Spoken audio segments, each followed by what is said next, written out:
O vídeo que você clicou já vai começar, mas antes, deixe seu like, compartilhe e se inscreva no canal TV Flórida, a sua TV brasileira nos Estados Unidos. Era uma vez uma esquerda em frangalhos. Tudo ia bem no reino do Lula Leléu, até que o ogro laranja do norte acordou de mau humor e pá! Tarifa de 50% no cangote do Brasil. Metade da esquerda chorou, a outra metade teve uma síncope e o William Bonner quase que apresentou o Jornal Nacional em preto e branco. Mas vamos por partes, como diria Elise Matsunaga. Você sabe que o país está no caminho certo quando William Bonner entra no modo Rei Theoden, após a chegada de Saruman Trump. Um tempo de trevas cai sobre a terra. A tarifa chegou. O presidente americano Donald Trump deu início hoje a uma fase sombria nas relações entre os Estados Unidos e o Brasil. Ele tornou pública uma carta dirigida ao presidente Luiz Inácio Lula da Silva, em que anuncia a aplicação de tarifas de importação de 50% sobre produtos brasileiros. E por motivos ideológicos, como as ações no STF sobre Jair Bolsonaro e sobre as chamadas Big Techs. Ao vivo de Washington, a Raquel Krahenbuhl traz todos os detalhes. Raquel, boa noite. Ataque! Tudo para esses mequetrefes é ataque! Por motivos ideológicos. Então as ações do semideus carecas são ideológicas também, Bonner? Mas o velório na Globo tá lindo. Repara como a preocupação do âncora é que o Trump tornou pública a carta pro Lula. Os caras tão desesperados, mano.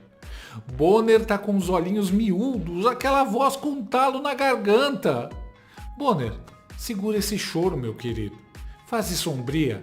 Fase sombria foi Lula bancando o diplomata bolivariano no BRICS e fazendo cosplay de Xi Jinping. Esse mundo conturbado, um mundo em que você tem presidente de uma nação do tamanho dos Estados Unidos, que deveria primar pelo discurso, deveria pensar o que falar, deveria ser menos internet e ser mais chefe de Estado. Um presidente da República de um país do tamanho dos Estados Unidos ficar ameaçando o mundo através da internet. Se ele achar que ele pode taxar, os países têm o direito de taxar também. Você veja que os Estados Unidos quer processar o Alexandre de Moraes porque ele está querendo prender um cara brasileiro que está lá nos Estados Unidos fazendo coisa contra o Brasil o dia inteiro. Aí o que está nos Estados Unidos querer negar, sabe, alguma coisa e criticar a justiça brasileira? Eu nunca critiquei a justiça deles. Ele faz tanta barbaridade, eu nunca critiquei. Faz tanta guerra, mata tanta gente. Por que eles vão querer criticar o Brasil? E é por isso que eu digo sempre, não adianta o Trump ficar gritando de lá. Porque eu aprendi a não ter medo de cara feia. Fale manso comigo. Olha, eu não vou comentar essa coisa do Trump e do Bolsonaro. Sabe, eu tenho coisa mais importante para comentar do que isso.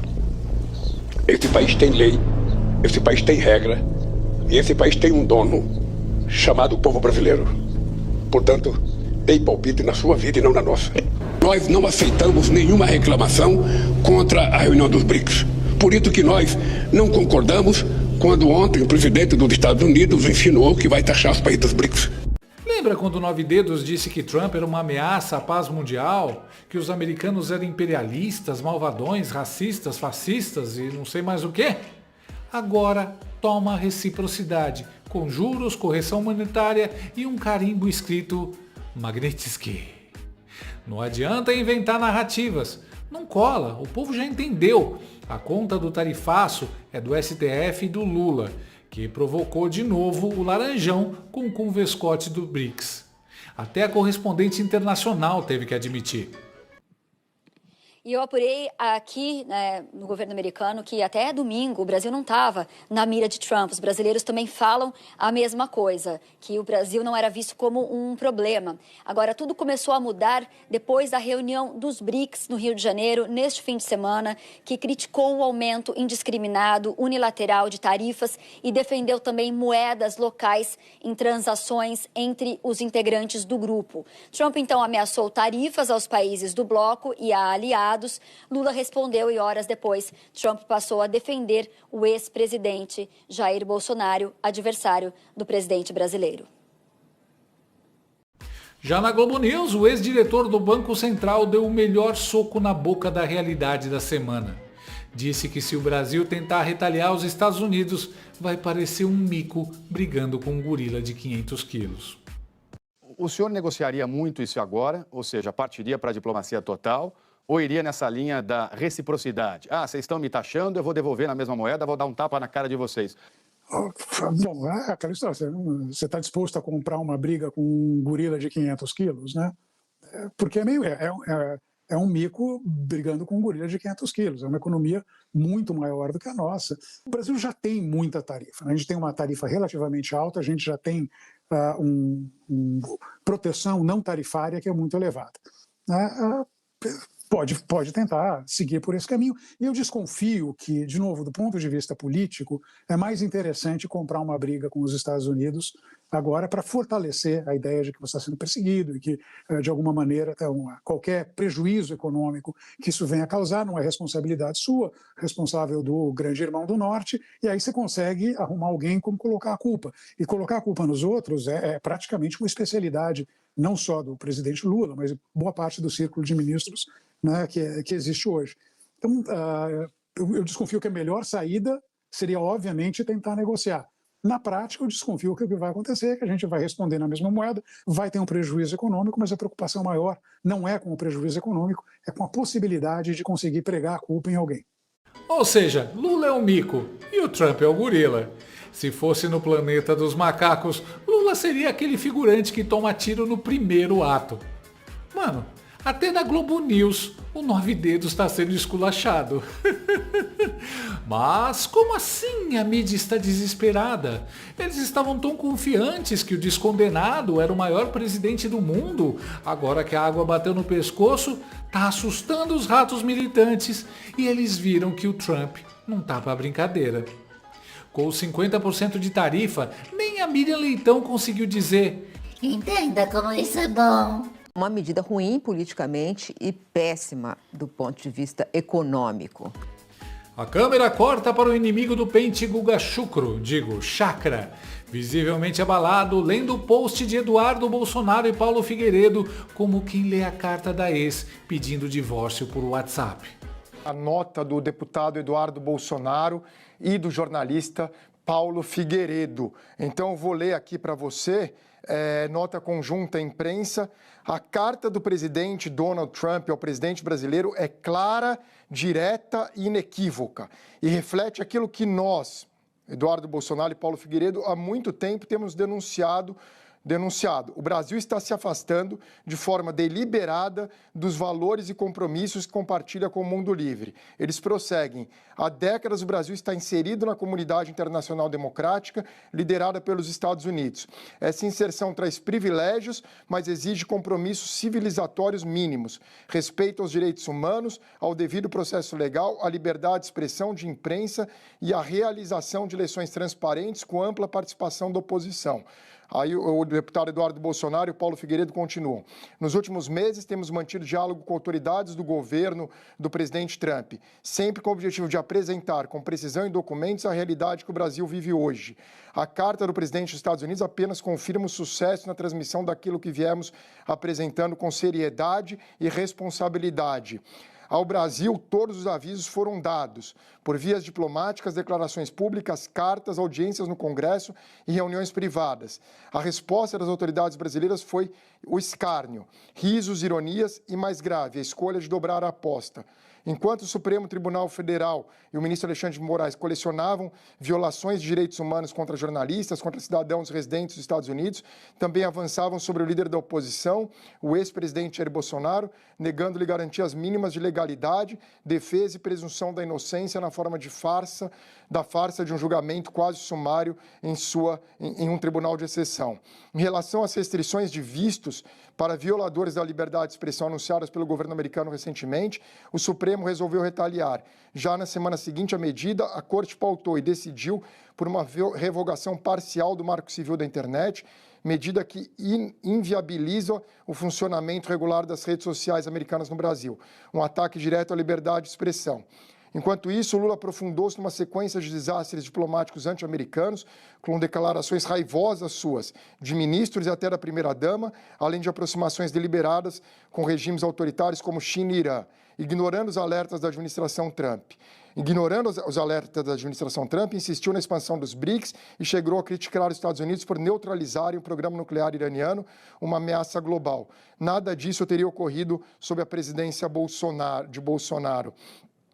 Desde o início, a decisão do presidente Trump é clara: relacionamento comercial, diplomático e institucional com o Brasil deixou de ser equilibrado e benéfico aos Estados Unidos e precisa ser reavaliado à luz dos abusos cometidos por seus dirigentes. Desde o início da nossa atuação internacional, buscamos evitar o pior, priorizando que sanções fossem aplicadas de forma individualizada, com foco no principal responsável pelos abusos, Alexandre de Moraes. Sanções que, muito possivelmente, ainda serão adicionalmente implementadas, sem prejuízo da sua expansão enfim. Mas eles prosseguem, por isso, a partir de 1º de janeiro, as empresas brasileiras que desejarem acessar o maior mercado consumidor do planeta estarão sujeitas ao que se pode chamar de tarifa Moraes. E daí eles falam que cabe ao Congresso liderar esse processo, começando com uma ampla anistia geral e restrita, seguida de uma nova legislação que garanta a liberdade de expressão. E daí assinam Eduardo Bolsonaro, deputado federal em exílio, e Paulo Figueiredo, jornalista em exílio. Trali. O medo do Guga é tanto que ele até passou a pentear os cabelos. Paulo Figueiredo chamado de jornalista, hein? Será que esqueceram o blogueiro? Também notei que o deboche não foi trabalhar na Globo News hoje. Interessante. Essa nota do Eduardo e do Paulo me representa. Parabéns a ambos. Vamos rumo à Lei Magnitsky. Thank you, President Trump. E Guga ali, tremendo a sobrancelha, implorando por um Rivotril intravenoso. Aliás, por falar em Eduardo Bolsonaro, o deputado que era ridicularizado como bananinha, agora é o cara mais temido da esplanada e o mais odiado do Jardim Botânico. Os jornalistas diziam que ele era inofensivo, e agora ele é tipo John Wick com uma caneta e um perfil no X. Só que, em vez de matar mafiosos, ele convoca milhões com uma hashtag. Povo brasileiro, vamos fazer o mundo ouvir a nossa voz. Coloque o seu agradecimento ao presidente Donald Trump abaixo e vamos rumo à Lei Magnitsky. Thank you, President Trump. Make Brazil free again. We want Magnitsky. E quem está dolorida com o 03 é a jornalista e manicure dos 9 dedos do Lula, Mortadela Lima. Conversei com integrantes do Supremo. Juridicamente, o Eduardo Bolsonaro conseguiu agravar a própria situação, porque ele já é alvo de um inquérito sobre obstrução de justiça, por ficar dizendo nas redes sociais que estava trabalhando ativamente para obter sanções contra o relator do caso do pai dele. Ou seja, para constranger o juiz, neste caso, o ministro Alexandre de Moraes. Quando ele faz isso, e isso tem um resultado prático, que ele próprio, já a gente vai mostrar para você, chama para si esse resultado, agrava-se a percepção de quê? De que houve uma ação para embaralhar o processo, e essa ação está descrita na carta do próprio Donald Trump. Ele diz que é para parar agora o julgamento. Ele diz isso. Então, ele próprio atesta que ele quer obstruir o julgamento de Jair Messias Bolsonaro. Quando o Eduardo depois se pronuncia e dá a entender que sim, isso é fruto do trabalho dele, ele, por óbvio, agrava a própria situação. Daniela, e o Bolsonaro? Gente, o presidente nunca puxou para si a articulação de algo diretamente entre ele e Trump nesse sentido. Mas ele chegou a dar declarações, sim, de que buscava ou ansiava por uma posição do presidente dos Estados Unidos. Bolsonaro, neste momento, está sob monitoramento. A situação dele está sendo avaliada com calma. Também está todo mundo com o fígado no gelo. O ministro Alexandre de Moraes, ontem acionado pelos colegas, eu conversei com alguns ministros que falaram com ele, pediu calma para ignorar solenemente. Foi exatamente o que Barroso comunicou a Lula quando telefonou para o presidente. Mas a situação está sendo avaliada, porque, por óbvio, as palavras ditas, de novo, de público, provas lançadas contra si mesmo, de Eduardo Bolsonaro, por óbvio, nesse momento também tem implicações sobre a situação jurídica dele, de frente, e a do pai. Estão desesperados para criar narrativas. Já ativaram o protocolo Daniela Lima. Parabéns, Eduardo. Ué, vocês não diziam que a única coisa que ele poderia fazer nos Estados Unidos era hambúrguer? Agora a chapa esquentou.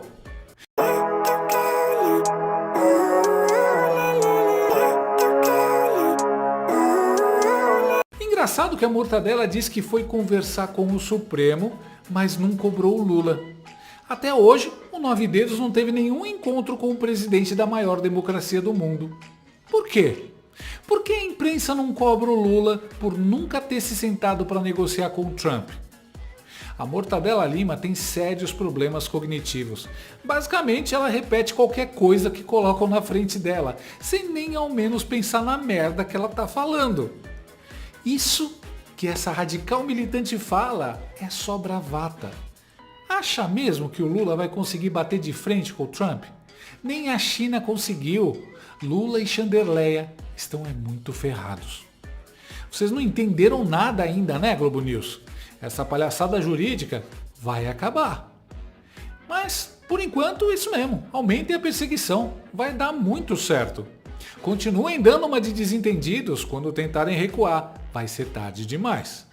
Denunciar a ditadura foi o único crime que o deputado cometeu. Enquanto Lula tentava fazer TikTok com Janja na cúpula dos BRICS, achando que era um novo Mandela, Trump ligava o fogão e colocava o feijão brasileiro na panela de pressão. E no Brasil, a esquerda começou a substituir a palavra democracia por soberania. Nova buzzword. Prepare-se para ver soberania, até em papel higiênico perfumado. E não para por aí. A bola de neve chegou até a Procuradoria-Geral da República. O senador americano Shane David Jett, aquele que parece ter saído de um comercial de shampoo da Fox News, mandou uma cartinha para o Procurador-Geral do Brasil e sósia do Cocada, Paulo Gonê, perguntando: "E aí, chefia, já estão investigando os abusos do Xandão ou vai precisar de ajuda internacional?" Gonê piscou 3 vezes, traduzindo do Morse: pânico! O documento foi mandado ao PGR em fevereiro e voltou a ganhar relevância essa semana após o Laranjão elevar o tom contra o judiciário bananil e anunciar uma ofensiva comercial ao Brasil.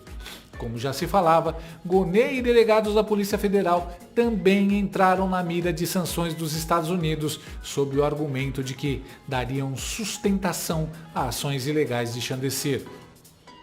Inicialmente, a Casa Branca planejava sancionar apenas o cabeça de manequim, de modo a analisar quais autoridades continuariam apoiando o ministro. Após o novo movimento de Trump de iniciar um tarifaço, auxiliares do presidente norte-americano dizem não se surpreender caso o escopo das sanções seja ampliado já em um primeiro momento. Chega a ser engraçado, o ímpeto do presidente dos Estados Unidos está ficando até maior do que o plano traçado por Eduardo Bolsonaro, que pretendia isolar somente o ministro Chandler Clayson. Aos Estados Unidos. Agora a pergunta que eu faço, prezado Alexandre de Moraes, me endereçando a você, ministro Alexandre de Moraes, aqui Eduardo Bolsonaro. Por que o senhor não faz a mesma coisa com o Trump que você fez comigo, que você fez com o Alan dos Santos, que você fez com o Elon Musk? Por que você não coloca o Trump no inquérito das fake news, já que a sua porta-voz extraoficial, lá daquele grande canal de comunicação, está dizendo que o Trump se embasou em fatos falsos para embasar a carta dele de ontem? E por que então você não condena ele à revelia e coloca ele na lista da Interpol, tal qual você quis fazer com o jornalista Paulo Figueiredo? Porque se você é uma pessoa corajosa, Alexandre de Moraes, certamente você não vai ter medo do presidente Trump e vai tratar ele da mesma maneira que você tem tratado nós, brasileiros, que não temos a quem recorrer. Eu estou apontando isso aqui para provar que o Alexandre de Moraes, ele não é macho. Alexandre de Moraes é um frouxo. Alexandre de Moraes está com medo. Alexandre de Moraes está sem dormir, porque ele sabe que daqui a pouco vai vir a Lei Magnitsky e do jeito que o Trump é, não vai vir só nele, vai vir pegando, provavelmente, a esposa dele, o Fábio Shor e outros atores da Polícia Federal. Não sei, que agora está tudo na mão do Trump e ele é imprevisível. Talvez venha para cima do PGR. Enfim, agora a bola está do lado deles. O meu conselho é, se vocês querem realmente resolver o problema, ajam rápido. Façam a anistia ampla, geral e restrita. É a dica que eu posso dar. 18h30.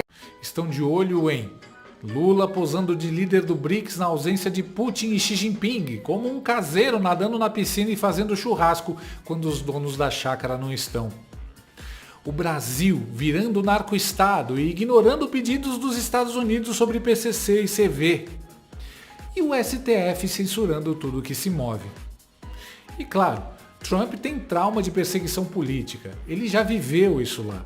Agora vê o mesmo acontecendo aqui, para cima de seu amigo Bolsonaro, e está disposto a impedir que o remake brasileiro da Venezuela vá para frente. O mais engraçado é que China pulou do barco, Rússia também pulou do barco. Nenhum dos dois quer irritar os Estados Unidos. Rússia diz que BRICS não é anti-americano. Vai sobrar pro painho tocar o BRICS sozinho com a Glaze. Viramos a infantaria do BRICS, só tomando soco na cara enquanto China e Rússia ficam protegidos na retaguarda. Só vão dar as caras na hora de pegar os seus pedaços do Brasil num belo acordo com os Estados Unidos. Só o cachaça não percebeu. O ego é tão grande que ele fez merda. Lula caiu no conto do vigário. Tem de ler bastante sobre geopolítica e ler não está nos planos do gambá do Guarujá. A soberania que Lula e Xandão defendem é soberania made in China. Não é do povo, é do partido. E se depender de Trump, esse teatrinho autoritário de toga e vinho chileno vai ser encerrado com uma bela vaia internacional e uma placa de fechado para reforma. A esquerda diz que o Brasil está sofrendo interferência estrangeira. Mas quem nos salvou da tirania até agora? Foram os gringos. Enquanto isso, a Globo chora, Bonner soluça, Guga engasga, Mortadela grita. E o povo coloca na tela do celular: Thank you, President Trump. Make Brazil free again. Se você chegou até aqui, é um bom sinal. Para assistir os vídeos completos, acesse nosso site ou baixe nosso aplicativo totalmente grátis.